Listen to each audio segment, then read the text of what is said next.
موت سے قبل 5 فرشتے انسان کے کان میں کیا کہتے ہیں؟ ناظرین کرام، ویڈیو شروع ہونے سے پہلے ویڈیو کو لائک اور چینل کو سبسکرائب ضرور کریں۔ ہر نفس نے موت کا ذائقہ چکھنا ہے۔ جب انسان کا وقت قریب آ جاتا ہے تو اس کے پاس 5 فرشتے آتے ہیں اور اس کے کان میں کیا کہتے ہیں؟ نبی کریم صلی اللہ علیہ وآلہ وسلم کا فرمان عالی شان ہے، جب کسی کو موت کا وقت قریب آتا ہے تو اللہ تعالیٰ اس کی طرف 5 فرشتے بھیجتا ہے۔ پہلا فرشتہ اس وقت آتا ہے جب مرنے والے کی جان حلق تک آ جاتی ہے۔ وہ فرشتہ اس مرنے والے کو پکار کر کہتا ہے، اے ابن آدم، تیرا طاقتور بدن کہاں گیا؟ آج یہ کتنا کمزور ہو گیا ہے۔ تیری فصیح زبان کہاں گئی؟ آج یہ خاموش ہو چکی ہے۔ تیرے گھر والے، تیرے رشتہ دار کہاں گئے؟ آج تجھے تنہا کر دیا گیا ہے۔ جب اس کی روح قبض کر لی جاتی ہے اور دوسرا فرشتہ اس کے پاس آتا ہے اور پکار کر اس سے سوال کرتا ہے، اے ابن آدم، تم نے تنگ دستی کے خوف سے جو مال و دولت جمع کی تھی وہ کہاں گئی؟ تم نے تباہی اور بربادی سے بچنے کے لیے جو گھر بنائے تھے آج وہ کہاں گئے؟ تم نے تنہائی سے بچنے کے لیے جو انس تیار کیا تھا آج وہ کہاں گیا؟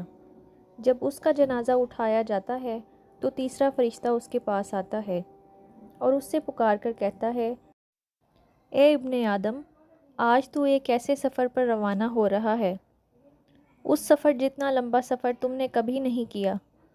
آج تو ایک ایسی قوم سے ملے گا جس سے تو کبھی نہیں ملا۔ آج تجھے ایک ایسے تنگ مکان میں داخل کیا جائے گا کہ اس سے پہلے تو کبھی اتنے تنگ مکان میں نہیں گیا۔ پھر فرشتے اس کو پکار کر کہتے ہیں کہ آج تو اللہ تعالیٰ کی رضا حاصل کرنے میں کامیاب ہو گیا تو یہ تیری خوش نصیبی ہے، اور اگر تو ناکام رہا تو یہ تیری بدبختی ہے۔ جب مرنے والے کو لحد میں اتارا جاتا ہے تو چوتھا فرشتہ اس کے پاس آتا ہے اور اسے پکار کر کہتا ہے، اے ابن آدم، کل تک تو زمین کے اوپر چلتا تھا اور آج تو زمین کے اندر لیٹا ہوا ہے۔ کل تک تو زمین کے اوپر ہنستا تھا اور آج اس کے اندر رو رہا ہے۔ کل تک تو اس زمین کے اوپر گناہ کرتا تھا اور آج تو اپنے کیے پر شرمندہ ہو رہا ہے۔ اور جب اس کی قبر پر مٹی ڈال دی جاتی ہے، اس کے گھر والے اور اس کے رشتہ دار اس کو چھوڑ کر واپس چلے جاتے ہیں تو پانچواں فرشتہ اس کے پاس آتا ہے اور اسے پکار کر کہتا ہے، اے ابن آدم، وہ لوگ جو تجھے چھوڑ کر چلے گئے ہیں اگر وہ تیرے پاس ٹھہر بھی جاتے تو پھر بھی تجھے کوئی فائدہ نہیں پہنچا سکتے تھے۔ تم نے جو مال و دولت جمع کی اور اسے غیروں کے لیے چھوڑ دیا، آج تجھے یا تو جنت کی اعلیٰ باغات کی طرف چھوڑا جائے گا یا جہنم کی بھڑکنے والی آگ میں داخل کیا جائے گا۔